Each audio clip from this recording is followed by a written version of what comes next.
नवापूर तालुका हादरला. नवापूर तालुक्यातील गंगापूर येथील 55 वर्षीय महिलेवर शेतात वयाने लहान असलेल्या युवकाने तिच्यावर अत्याचार करून तिची हत्या केल्याची खळबळजनक घटना घडली.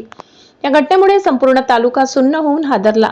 याबाबत सविस्तर माहिती अशी: नवापूर तालुक्यातील गंगापूर येथील 55 वर्षीय महिला दिनांक 24/2/2026 रोजी संध्याकाळी 5 वाजता घरी सांगून निघाली की मी काही कामानिमित्त नानगीपाडा येथे जात आहे, लवकर परत येईल. परंतु रात्र झाली तरी महिला घरी आली नाही, म्हणून घरातील मंडळींनी शोधाशोध सुरू केली असता सदर महिला रस्त्यावरील शेतात जखमी अवस्थेत पडली होती.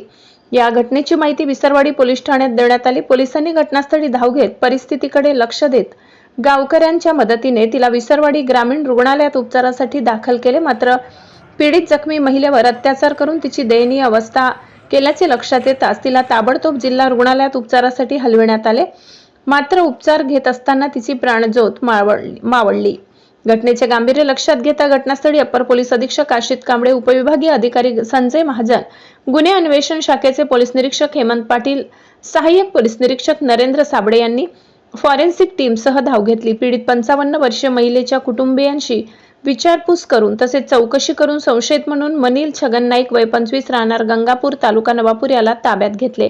पुढील तपास जिल्हा पोलीस अधीक्षक श्रवण दत्ते यांच्या मार्गदर्शनाखाली सहाय्यक पोलीस निरीक्षक नरेंद्र साबळे करत आहेत. लोकशाही हक्क न्यूज चॅनेलसाठी जयस्वाणी, विसरवाडी.